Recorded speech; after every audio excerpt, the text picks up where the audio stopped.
Mateus 24, 36. Amém? Em Mateus 24, aí, igreja, o Senhor está falando no final dos tempos, né? Aí ele fala do princípio das dores, e ele vai falando sobre essa questão que a gente chama aí de final dos tempos, né? E no versículo 36 em diante, ele dá mais alguns acréscimos a isso e nos fala sobre em que dia isso irá acontecer, né? Amém? Amém. E a gente precisa de entender que é o seguinte: o Senhor, Ele não nos dá datas, Ele nos dá sinais. Amém? E Ele fala para a gente ficar atento aos sinais. E a gente precisa, ficar atento aos sinais. O tempo todo Deus é bom, e Deus é bom o tempo todo. Amém? Independente da circunstância ou da situação, Deus é bom, sempre. E a gente precisa compreender isso. Amém? E precisa discernir o momento também. Então muitas vezes a gente não discerne o momento, e eu vou falar um pouquinho sobre todas essas coisas. Amém? Todo mundo encontrou? Vamos fazer uma breve oração. Pai, em nome do Senhor Jesus, nós te louvamos e agradecemos por mais esta oportunidade. Louvamos e agradecemos por estar em sua presença, por podermos estar reunidos nesse nome. Ao Senhor a honra, a glória e todo louvor. Que a sua palavra seja revelada dentro dos nossos corações. É o que eu lhe peço em nome do Senhor Jesus. Amém? Olha o que diz a palavra do Senhor. Entretanto, a respeito daquele dia e daquela hora, ninguém sabe. Nem os anjos do céu, nem o Filho, senão exclusivamente o Pai.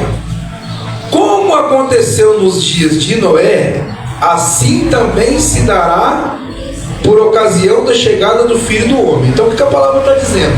Ele vai chegar e as coisas vão estar mais ou menos igual estava no tempo de... Quem que era Noé, igreja? Quem? Isso, que fez a arca. Exatamente. E no tempo de Noé como é que estava? Não chovia, não tinha chuva ainda. Aí ele vai falar, ó, vai cair uma tempestade e vai inundar tudo isso aqui. O que as pessoas fizeram? Começaram a rir. Mesma coisa quando a gente fala que Jesus vai voltar. O pessoal olha, que Jesus vai voltar? Estou escutando isso só. O povo da época de Noé ficou escutando isso. Quanto tempo demorou a construção da arca aproximadamente? 100 anos. Então, imagina, ixi, faz 50 anos que eu estou escutando esse negócio da chuva, não vi uma nuvem ainda. 70 anos levando a chuva, não vi uma nuvem ainda. Já passou 2 gerações, não vi uma nuvem ainda. Esse cara tá louco, tá igualzinho a nós. Esses crentes estão tudo doidos. Eu era pequeno, já ouvia falar disso aí. Agora eu estou velho e continuo ouvindo falar isso aí. E nada aconteceu. E será assim na vinda do Senhor. Continua o texto e diz assim. 38. Porque nos dias que antecederam o dilúvio, o povo levava a vida comendo, bebendo, casando-se e oferecendo em matrimônio, até um dia em que Noé entrou na arca. Então presta atenção. Primeiro teve a construção, e todo mundo sendo avisado. Ninguém estava dando bola para nada. Aí depois houve os dias eminentes, né, de qual o Senhor falava. E naqueles dias, prestes a ter o dilúvio, como é que o pessoal estava? Comendo, bebendo e dando-se em casamento. O que diz? Comendo e bebendo fala do hoje. Então estava vivendo as coisas, né, do hoje e pensando no futuro, fazendo planos. Porque quem casa tem um plano. Então fazendo planos. Igualzinho hoje. A pessoa viva hoje como se não houvesse amanhã, né? E depois planos. Vou fazer isso, vou fazer aquilo outro, vou fazer aquilo outro. E Deus fala, não, que interessante esse plano seu. Será que esse seu plano é o mesmo meu? Então a gente precisa de entender, igreja, qual é a vontade e o plano de Deus. Mas o crente hoje está muito natural. Amém? O crente está muito natural. O crente parou de ser espiritual. E quando é espiritual, por quê? A conotação de espiritual virou um crente louco. Não loucura de Deus, loucura de ser retardado mesmo. Então a pessoa parou de ser crente e começou a ser louco. Então nós temos 2 categorias. Os que é natural demais e os que estão loucos. Que está um sobrenatural que não é de Deus. Mas a gente precisa ser o crente o quê? Racional. Amém? Racional, mas a racionalidade não quer dizer que você não é espiritual. Quer dizer que a sua espiritualidade tem razão. Você não faz as coisas na base da loucura. Você é racional, você sabe o que você está fazendo. Sua mente não é tomada. Você sabe. Então, você crê em Deus, não porque você sentiu um arrepio, porque você sabe quem Ele é. Porque você tem convicção, você tem fé, né? Porque você já teve experiência com Ele. Não porque rolou no chão, caiu. Nada disso. Porque de nada adianta rolar no chão, gente. Principalmente depois de um momento desse que vai rolar, vai sujar tudo. Então só serve para se sujar, para mais nada. Por quê? A pessoa rola no chão e levanta de que forma? Da mesma que deitou. Amém? Deitou lá, fazendo tudo de errado, levanta fazendo tudo de errado do mesmo jeito. Não mudou nada. Amém? Então a gente precisa ficar atento quanto a isso. De que maneira nós estamos vivendo? Será que a gente está como esse povo? Como é que estava esse povo? Não é que eles estavam ali se opondo. Eles estavam achando tudo normal. Tudo que acontecia era normal, tranquilo. Um fogo desse pegando aí, normal. Vento, normal. Tudo normal. As pessoas estão assim. Sabe qual que é a preocupação de alguns? Está lá. O mundo pegando fogo. As casas prestes a pegar fogo. Uma poluição, né? Por causa da fumaça. Prestes a intoxicar todo mundo. E o pessoal preocupado, sabe com quem? Que hora que vai voltar a energia? A energia acabou, nós estamos em festa lá, que hora vai voltar a energia? Olhei para o caminhão e falei, está escrito bombeiro, não CPFL. Não dá para saber, né? E a CPFL também não vai lá, porque o cara vai se matar agora para pôr energia para os outros? Não vai de não. Mas olha o nível que a pessoa está. Está pegando fogo no poste e o povo está querendo que o cara solte para arrumar a eletricidade, ó. Olha o nível que as pessoas estão. Eles só se preocupam com quem? Com eles mesmos. Pode estar pegando fogo em tudo. Se não estiver pegando fogo na minha casa, não tem problema nenhum. Vai morrer, subir na escada. Se morrer um, deve ter outro no lugar. Ninguém está nem aí com ninguém. Vocês entendem? Não tem mais a compaixão, não tem mais misericórdia, não tem mais nada. Cada um se preocupando com si mesmo. E Deus está olhando tudo isso. E as pessoas achando que está tudo normalzinho. Mas eu vou falar. Quando a gente se depara com uma situação dessa, você percebe a grandeza de Deus. É inevitável você perceber. A hora que você olha assim, você fala, não tem cabimento. Esses postes aí, gente, tem fogo que vem para cima da gente maior que esses postes. Você olha assim, esse pastor é mentiroso. Só olha lá, vai lá, tá aí. Normal, tranquilinho. Então, o calor é tão grande, aí eu fico fazendo outra lição. Porque dizem que lá no inferno a temperatura não é muito agradável, né? Aí eu fico imaginando, o fogo está lá do outro lado da rua e aqui você fica insuportável, você não consegue ficar. Agora você imagina você no meio daquilo lá, queimando dia após dia, né? O resto da eternidade queimando. E as pessoas preocupadas com o quê? Com essa terra, o que eu vou fazer amanhã? E o que eu vou fazer no outro dia? Eu preciso isso, preciso aquilo. Não, a gente precisa primeiro de Deus. Então, o nosso plano é o seguinte: está tudo errado agora, mas eu vou consertar. Só que Deus não tem plano desse jeito, igreja. Porque Deus não vive o nosso tempo. Já falei isso 100 vezes. 100 não, será 1 milhão de vezes.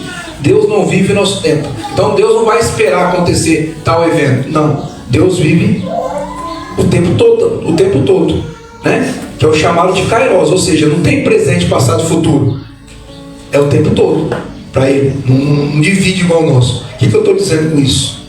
A gente não pode ficar esperando amanhã se a gente pode fazer hoje. Aleluia. E tem coisas que a gente precisa de esperar amanhã, mas a maioria delas nós podemos fazer hoje, porque a gente não pode viver o amanhã. Então eu não posso ser salvo amanhã, eu preciso ser salvo hoje. Eu preciso viver com Deus hoje, eu preciso me firmar hoje. Mas o que eu faço? Busco o amanhã. Amanhã eu resolvo, amanhã é melhor.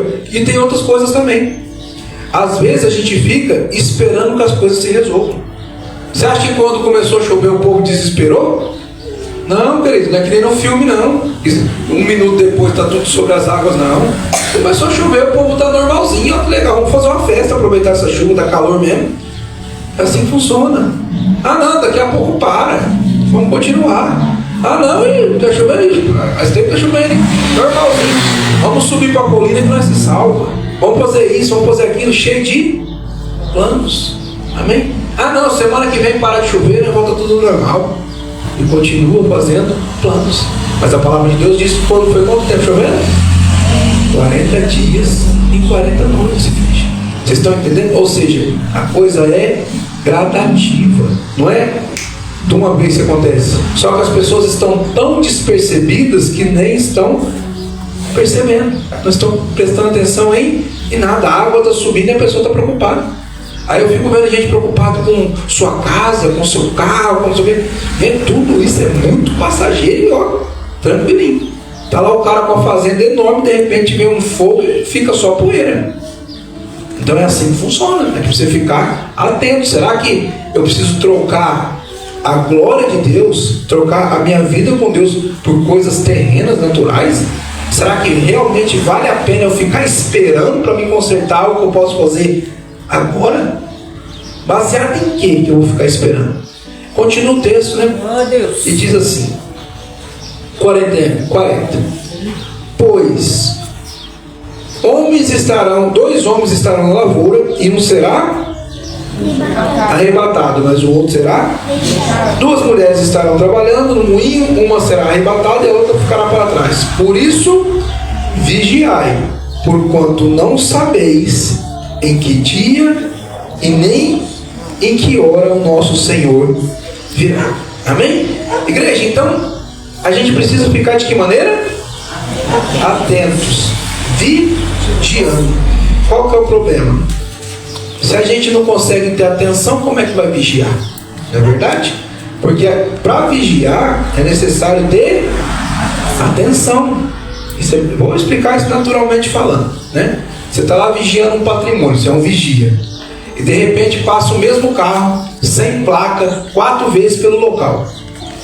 O que está vigiando não viu nada. O que está ali, agora o que está atento falou, opa, tem alguma coisa errada, né? Passou um carro aqui sem placa 4 vezes. Vou acionar por vou me precaver, tem alguma coisa errada. Agora o que está vigiando não, vai ficar lá vigiando. Vou esperar, quem pular um muro avisa a polícia. Então o vigia espera acontecer, e o atento prevê o que está acontecendo. Então por isso que a gente tem que ficar vigilante, mas atento. Porque se ficar só vigilante, é só depois que aconteceu. É que nem trabalhar com carioca. Você tem que ficar vigilante e atento. Porque se você só vigiar, uma marreta caiu, já bateu na sua cabeça. Você viu que bateu, ó, veio de lá e bateu na minha cabeça. Você vigiou. Agora se estiver atento, opa, o doido tá lá com a marreta na mão, deixou já sair de perto que a marreta vai cair. Então isso é o quê? Você ficar atento. Não vai trabalhar? Fica atento. Fica só vigilante. Pode pegar o capacete e ficar pronto vigilante lá com a armadura. Estão entendendo, gente? Eu estou simplificando para ficar fácil para a gente entender. E aí o que acontece? A palavra de Deus vai nos instruir de várias maneiras, mas vamos falar aqui dentro da igreja, que é onde a gente está. O capítulo 4 de 1 a Timóteo vai nos explicar algumas coisinhas que iriam acontecer no final dos tempos dentro da igreja. Então agora a gente vai falar de dentro da igreja. A gente falou dos sinais, dos acontecimentos fora, vamos falar dentro e vai ser bem rapidinho. Amém? Todo mundo achou? 1 Timóteo capítulo 4 diz assim, ó: o Espírito Santo afirma expressamente. O que quer dizer isso, igreja? O Espírito Santo afirma expressamente. Quer dizer que é sem sombra de dúvidas. Vai acontecer certamente, é certo, expresso. É uma afirmação expressa do Espírito Santo. Então, aqui, essa profecia de que irá acontecer esses acontecimentos. Isso é uma profecia. O Espírito Santo está dizendo que esses acontecimentos irão acontecer com certeza. Que tipo de acontecimento? Nos últimos tempos. Quais tempos? Nos últimos tempos. Alguns se desviarão da fé e darão ouvidos a espíritos e a doutrinas de... Você acha que um espírito enganador e uma doutrina de demônio age aonde? Na igreja, querido. Por quê? Se fosse lá naquela igreja luciferiana, não seria enganação, porque a pessoa já vai falar sabendo o que ela está fazendo. Ela está sendo enganada? Não, então não seria um espírito de engano, porque ela já está procurando o mal. Agora, aqui na igreja do Senhor Jesus, a pessoa vem procurar as coisas do Senhor Jesus. Então, esse espírito tenta nos enganar. E aonde que ele fica? Dentro da igreja. Está dizendo o que para dentro da igreja? Doutrinas de demônios. E que jeito que vem essa doutrina de demônio, igreja? De que jeito? Disfarçada. Amém? Então presta atenção. Vou só explicar para vocês como é que a doutrina de demônio faz. A doutrina de demônio faz assim. Ela chama esse copo aqui, vamos dizer que lá na doutrina do demônio, esse copo chama copo. Aí a doutrina do engano vai falar, ó, dentro da igreja isso aqui chama-se recipiente de beber água. Amém? Gospel. Aí o copo que poderia ser uma doutrina de demônio, o mesmo copo vem para a igreja com outro nome, para nos enganar. De que maneira? Vamos ser mais breve. Você vai lá numa cartomante. Você acha que a cartomante é algo de Deus? Não. O que, é que você vai saber na cartomante? O que vai acontecer na sua vida. O que vai acontecer? Aí você vai numa pessoa que lê a mão, né? Tem sua mãozinha lá. O que você vai fazer numa pessoa que lê a mão? Em sua vida. Aí agora nem tem mais, mas na minha época tinha muita bola de cristal, né? Tinha uns feiticeiros que usavam uma bola de cristal. Eu não só vi em filme, nunca tinha visto pessoalmente, não, mas deve que usar. Uma bola de cristal. Aí as pessoas iam lá e faziam assim na bola de cristal para ver o quê? O futuro. Aí o que o Satanás falou? O povo que é crente gosta de ver o futuro. Então vou pôr um demônio agora lá dentro que adivinha as coisas, que é um demônio de adivinhação. Mas aí como é que vai chamar esse demônio de adivinhação? Profeta. Vou mudar o nome dele. Porque se eu chamar ele de demônio, ninguém vai acreditar. Então eu tenho que mudar. E o profeta, o que eu tenho que fazer? Inverter. O profeta eu vou ter que descredibilizar e bagunçar a cabeça. Então ninguém vai saber mais o que é um profeta. E eu vou colocar um espírito de adivinhação lá. E aí chega esse espírito de adivinhação e começa a falar o quê? Tudo o que você quer ouvir. Tá lá. Já falei isso 300 mil vezes. Vem a irmã Kate aqui na frente e ela louva. Aí o espírito de adivinhação que não é bobo sabe que ela gosta de louvar. Se ela está louvando é porque gosta de louvar. Aí o espírito de adivinhação fala assim: Kate, estou vendo na sua vida. Estou vendo aqui uma coisa redonda. Um CD. Você vai ser cantora. Vai gravar um CD. Baseado em que Deus ia falar para ela que ela vai gravar um CD. Né? Aí, olha o outro ali. O cara tá lá, aquela chinelinha, bermudinha. Você já viu que é motorista de caminhão. Deus está colocando um veículo de 10 rodas na sua mão. Vou gravar um caminhão truque. Gente, olha a loucura. Aí já dá uma olhada pro outro ali, CPF tal. Aí vem uma barriguinha a mais, gestante. Vai ser menino, vai ser menina. Claro, ou vai ser menino, ou vai ser menina. Isso nem os médicos estão garantindo hoje em dia, né? Quando eu fiz o ultrassom da Paola, que das meninas não viram. O da Paola, a pastora lembra. Falei pro médico, certeza, né? Que eu comprasse, que eu falei, certeza que é menina? Aí naquela época ele falou pra mim, até 15 anos eu garanto. Você não garantia mais. Agora hoje está até pior, né? Porque hoje você não tem garantia mais nenhuma. Então, a NASA não tem nem muita garantia. Mas, ou é menino, ou é menina. E agora entrou a coluna do meio. Porque você viu, às vezes a profeta erra, o cara que se transforma. Falei, ó, isso já não é profecia da profecia. Então fica até sem jeito de errar. Então você vê como é que funciona a coisa. Porque se o menino virou menina, acertou porque falou que era menino. E se continuou menino, acertou também, né? Então, de qualquer jeito a gente é o menino. O cara continuou firme, acertou. Se virou menino, eu falei que era menino, virou menino. Vocês entenderam? Então, aumentou as oportunidades de acerto nesse caso. É bem simples. E aí a pessoa fala assim, ó. É que eu tenho que falar. Aí a pessoa fala assim, e o nome será tal. Aí eu vou explicar o que aconteceu comigo, só para vocês entenderem. Meu pai estava andando lá, né, e ele gostava dessas coisas de misticismo. Aí apareceu uma cigana.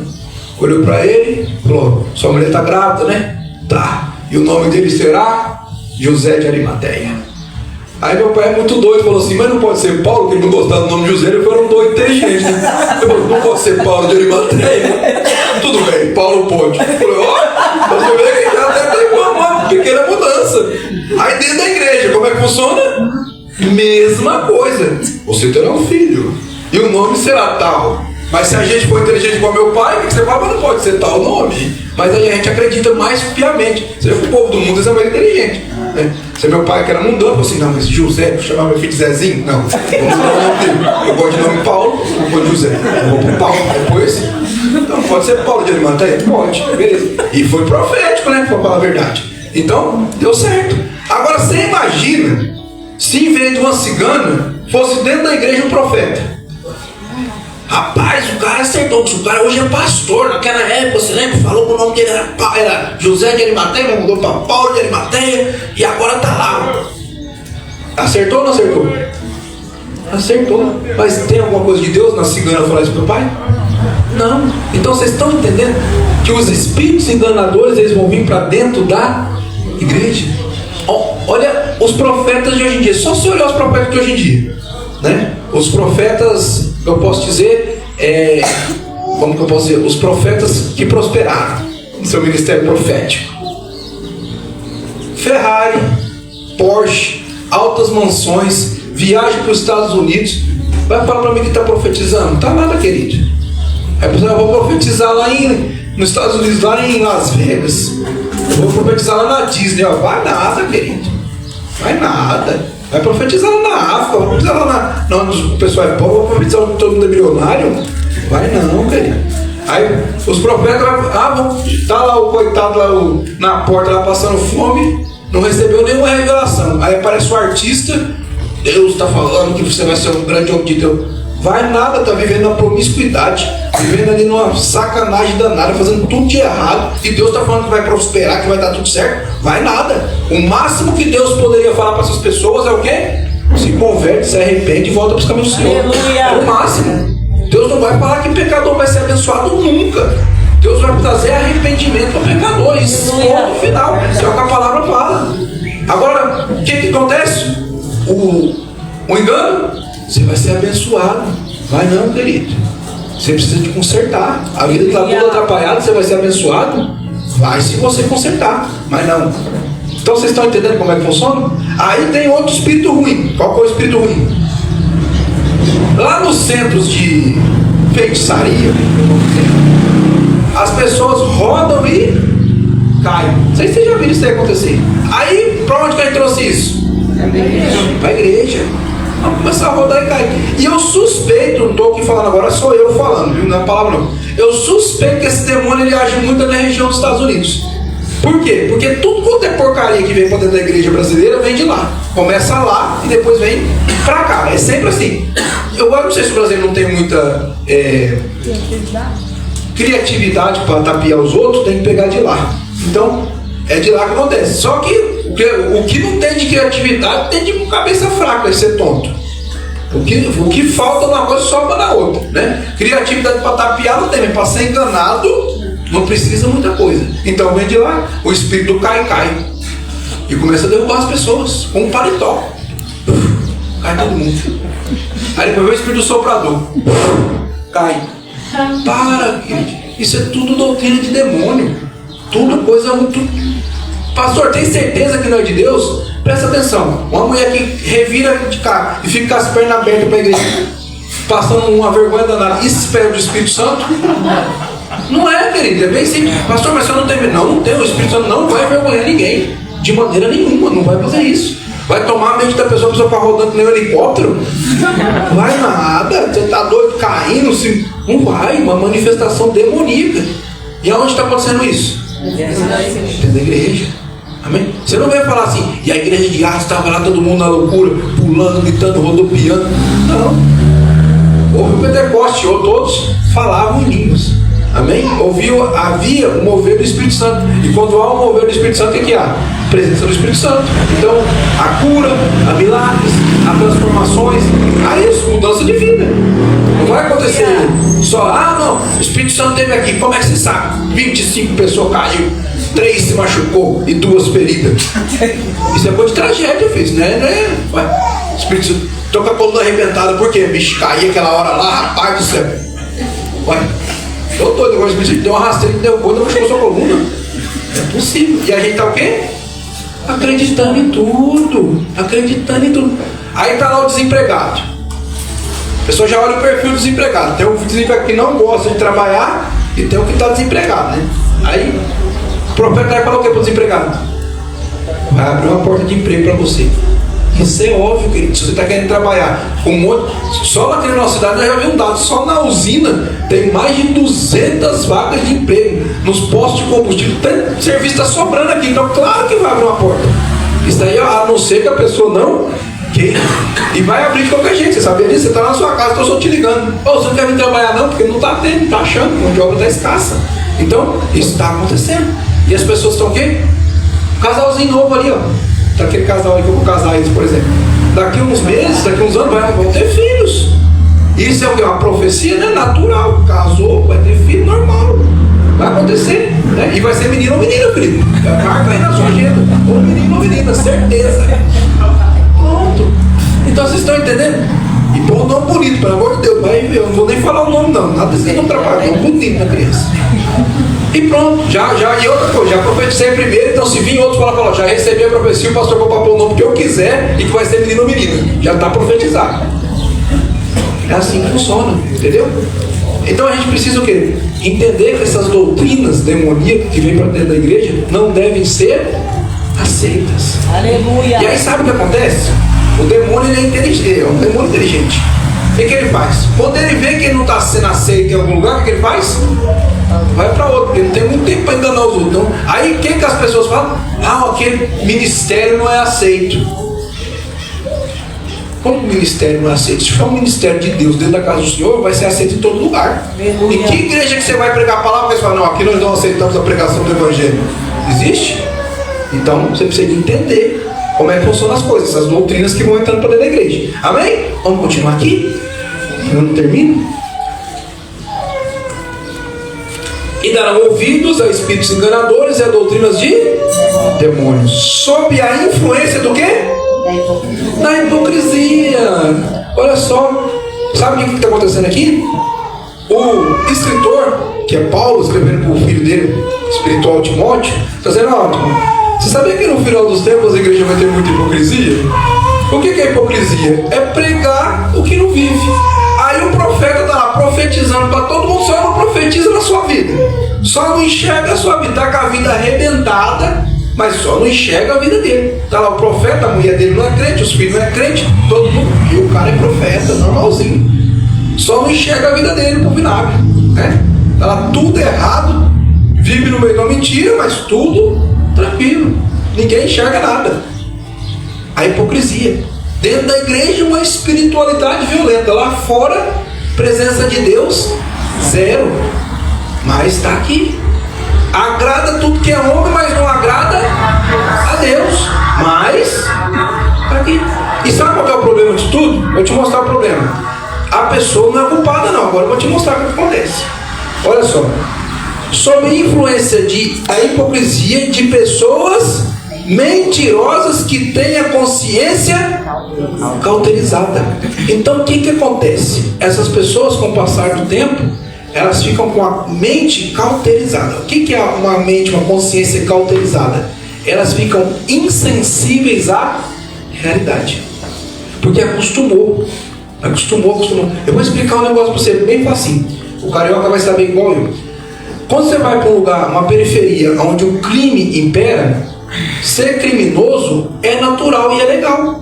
Não é coisa ruim. Porque de tanto que aquilo ali foi disseminado de uma forma boa, então virou legal. Você está lá, a polícia invade, ao invés de você falar para a polícia, o vagabundo está ali, você fala assim, não, ele correu por ali. Ó. Você dá a guarita para o vagabundo. Por quê? Porque sua mente já ficou cauterizada. Você nem sabe mais quem que é o certo e quem que é o errado. A polícia se tornou errado. Você não é assim que funciona? O cara está acostumado a dirigir sem habilitação. Quando para ele, quem que é o culpado? A polícia, rapaz, estou aqui, sou trabalhador, estou ficando louco, estou indo trabalhar, sei o quê. O cara está sem habilitação, ele nem sabe mais que não pode. Documentação tudo irregular, carro velho cai nos pedaços, pondo em risco a segurança dos outros e está achando tudo normal, porque a mente está cauterizada, ele perde o senso de certo e de errado. Amém? Não é que a pessoa está fazendo assim porque quer, ela não está aqui. Eu estou sem habilitação, eu tenho convicção que eu estou errado, que se eu for parar a polícia está certa e vai prender meu carro, não sei o quê. Não. Ela está com a convicção que ela está certa. Estou indo trabalhar, não tenho habilitação, mas eu sei dirigir muito bem. A convicção dela é essa. Então vocês estão entendendo como é que funciona? Mesma coisa vindo para dentro da igreja. A pessoa está fazendo esse tipo de movimento dentro da igreja, mas a mente dela está cauterizada. E o que cauteriza a mente? Más companhias, más costumes. Isso vai introduzindo. Outra coisa que eu vou falar aqui mais uma vez: cuidado com quem está pondo a mão na sua cabecinha. Pensa numa coisa que passa fácil. Vou falar para você. A questão da unção é difícil. Você põe a mão para você passar uma unção, é uma coisa difícil. Mas loucura é pior do que Covid. Passou perto, pegou. Então, pôs a mão na sua cabeça. Se a pessoa está louca, presta atenção que você vai ficar louco. Está com a mente cauterizada? Sua mente vai ficar cauterizada. Está com doutrinas de demônios? Você também vai viver doutrinas de demônio. Então, cuidado com quem fica pondo a mão na sua cabeça. Muito cuidado com isso. Amém? Continua o texto. E que jeito que são essas pessoas, igreja? São líderes que proíbem o casamento e ordenam a abstinência de alimentos que Deus criou para serem recebidos como ações de graças pelos que são fiéis e estão bem firmados na verdade. O líder aqui, aí a gente fala assim, o líder quer dizer então que a pessoa é um pastor? Não necessariamente. O líder quer dizer que a pessoa exerce uma liderança. Amém? Então, geralmente essas pessoas não são pastores, não, geralmente elas são pessoas que exercem liderança. Elas têm seguidores dentro da própria igreja. Então, olha o grave disso. Vocês já viram esse lugar? Sempre tem isso. A irmãzinha do não sei o que tem uma reunião na casa dela. E as pessoas começam a ser influenciadas por aquela irmãzinha. De repente, aquela irmãzinha institui uma doutrina que não tem dentro da igreja. E é assim que vai funcionando. E aí o que acontece? De repente, a irmãzinha já está com o povinho dela lá. Que tirou da onde? De dentro da igreja. E aquele povo chama outro povo, de repente está contaminando. Uma pessoa só contamina 3, 4, 5, 10 igrejas. Ela exerce uma liderança. Então, na verdade, ela não é líder, mas ela exerce liderança. Por que não é líder? Porque liderança você não é conquistada. Eu vou conquistar uma liderança. Não. No mundo é assim. No mundo você conquista. Deus não. Por exemplo, o Elias e o Eliseu. O Eliseu não conquistou a liderança foi entregue para ele por Deus. O Davi não conquistou o reinado foi entregue por Deus. Então, com Deus é diferente. A pessoa não conquista, a pessoa recebe, né? E aí no mundo é o contrário, a pessoa conquista. Então o que acontece, igreja? Essas pessoas, por elas não aceitarem a liderança sobre a vida delas, elas dificilmente exercem algum ministério que venham a ser ungidas sobre isso. A não ser que tenha aqueles loucos. Qual que é o louco? O louco que se auto-ungiu e depois ele unge todo mundo. Isso aí acontece. Por quê? É uma questão de imposição de mão. Se você não aceitou uma liderança sobre sua mente, sobre sua vida, você também vai ultrapassar isso. Então, é um monte de pessoas que vieram do nada e estão caminhando. Amém? Então, fica prestando atenção nisso. E ainda diz o seguinte, quando diz aqui, capítulo 4 que a gente está lendo, né? Quando diz aqui, sobre os alimentos, que essas pessoas proíbem o casamento e ordenam a abstinência de alimentos, não está falando de jejum aqui, de casamento em si, não. Está falando aqui o seguinte, da vida cotidiana, de introduzir situações que não existem. Então, eles falam, vou resumir, é a doutrina do nada a ver. Preciso casar, pastor? Não, você já está morando junto há muitos anos, isso aí constitui um casamento. É assim que funciona. Quando a palavra não, está morando junto é casamento. Não precisa casar não, está tudo certo. Deus já sabe que vocês são casados. É assim que funciona. Mas... Então, são situações a quais a igreja conhece como nada a ver. Amém? Então, olha a hipocrisia como que é. Hipócrita e nada a ver. E o que não tem nada a ver, eles colocam como sendo coisas indispensáveis. Então, o que não tem nada a ver é indispensável. Olha o ponto que está chegando. Olha o ponto que chega. Você imagina, um irmão está numa igreja e ele vai visitar outra e a pessoa fala que ele vai ser amaldiçoado lá, sem conhecer o outro local. Uma coisa, igreja, você está aqui. Pastor Paulo, eu vou para uma igreja lá em Franca. Despertar da segunda vinda do reino do movimento do Caicai. Aí eu falei, irmão, vou dar uma consultada nessa igreja. Não, lá a doutrina não é legal, né? Não é bíblica, não tem palavra de Deus. Vou dar um alerta.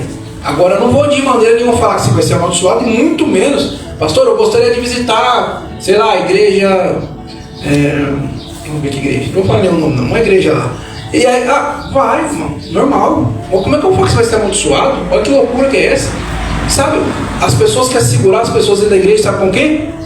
Com medo e imposição. Mas com medo e imposição você segura pode. Porque a ovelha precisa de cuidado, pasto e água fresca. Aleluia. Amém? É assim que você segura a ovelha. Agora, pode, aí você tem que fazer cerco, fazer outra coisa. Vocês estão entendendo o que eu estou dizendo? Então, olha o ponto que estamos chegando. Continua o texto e diz assim, ó, versículo 4. Pois tudo que Deus criou é e nada deve ser rejeitado, se puder ser recebido com ações de graça. Porquanto é santificado pela palavra de Deus e pela orientação. Orientando aos irmãos quanto a esses assuntos, olha o que o Paulo está falando para Timóteo. Orientando aos irmãos quanto a esses assuntos, será bom ministro de Jesus Cristo, nutrido pela palavra da fé e da boa teologia que tem seguido. Amém? O que é teologia, igreja? É o estudo da palavra de Deus. Amém? Então, a teologia é boa. A teologia ruim é que não é boa. Que é o quê? Você distorcer a palavra de Deus. Então, é importante que você conheça a Bíblia, que você tenha uma visão sobre isso, que você tenha entendimento. Isso é importantíssimo para que você não seja enganado. Por quê? Qual que é o problema? Tudo isso que eu falei para vocês, eles fazem baseado na Bíblia, só que de uma forma distorcida, né? Com sofismas e com heresias. Então, parece ser verdade, mas é só você analisar. E isso ficou um código para nós aqui, uma chave. Isso que acontece aqui é semelhante ao que acontece em algum lugar que não é de Deus? Se for semelhante, vocês estão entendendo? Eu não estou falando de nome, eu estou falando de semelhança. Eu vou dar um exemplo para vocês. As mesmas imagens que tem na Igreja Católica, tem também na Umbanda, com outros nomes. Então isso é uma doutrina esquisita. Como é que uma entidade pode ser entidade num lugar e santo na outra, sendo a mesma? Isso é esquisito. Então a gente precisa o quê? Dentro da doutrina nossa aqui do protestantismo, mesma coisa. Como é que uma coisa pode ser errado lá e certo aqui? Como é que rodopiar lá no terreiro é um espírito ruim e rodopiar dentro da igreja é um espírito bom? Como é que a cigana é um espírito de invocação de demônios e aqui a adivinhação é profecia? Então eu preciso o quê? Ficar sempre atento quanto a isso. Se tem alguma semelhança, igreja, cuidado. Amém? Cuidado. O que acontece? Eles invertem também. Eles pegam as coisas daqui e levam para lá, para enganar as pessoas. Então, vai ter alguma semelhança em algumas coisas. Então, se a doutrina bíblica, mas lá prega a palavra, ótima palavra, mas e a teologia é boa? A exegese é boa? Né? O estudo da palavra é bom? Será que está tendo esse estudo?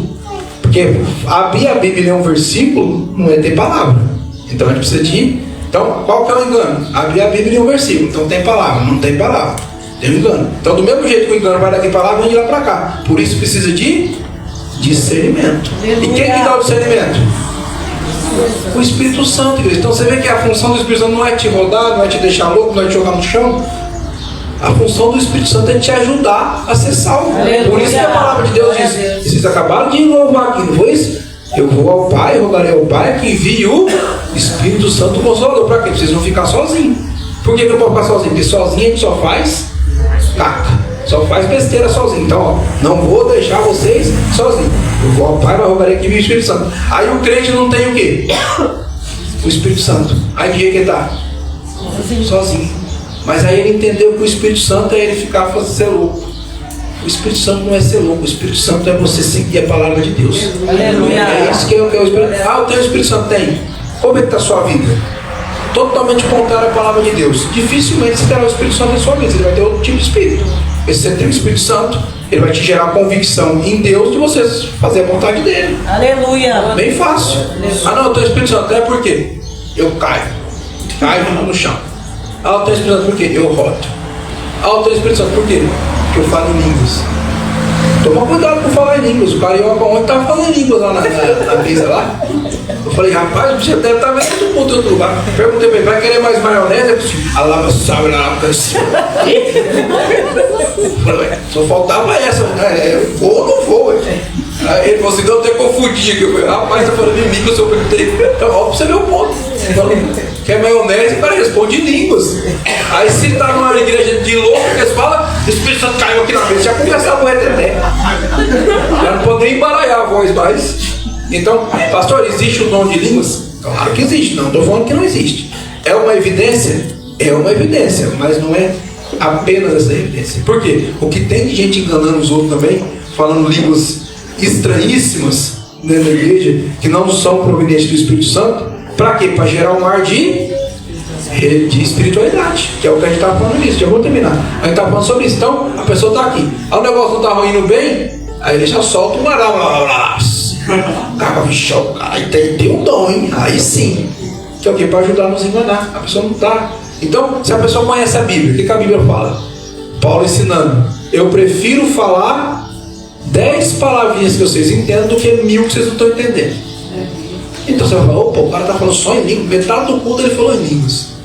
Será que isso é o Espírito Santo querendo nos confundir? Porque para que o Espírito Santo vai usar uma pessoa para falar o que eu não estou entendendo? Não tem intérprete. Se tiver intérprete, então, mas não tem intérprete, então só está. Aí você fala assim, mas por que está? Mas isso a gente precisa ter o quê? E liberdade. Então o Espírito Santo traz para a gente também liberdade. Se você não tiver liberdade, você fala assim, não posso pensar dessa forma não. É de Deus mesmo. Vou ficar aqui sem entender nada, esse culto inteirinho, mas é de Deus. Você tem que ter liberdade. Para que Deus vai te trazer para um culto que você não consegue entender nada? É só uma questão de liberdade e discernimento, sabedoria, mente aberta, transformação de mente. Porque o que a religião quer, igreja? Nos trazer pressão, né? Nos pressionar. Eu escutei uma frase interessante.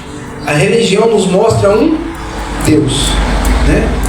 E o Deus requer o quê? Sacrifício.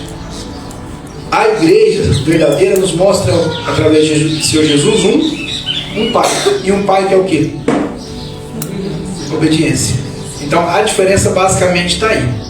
Tem pessoas querendo sacrificar, porque foram lhe apresentado um Deus. E tem pessoas que se esforçam em obedecer, porque foram lhe apresentados. Então presta atenção. Ele é Deus, mas ele também é Pai. Principalmente Pai. Amém? Glória a Deus.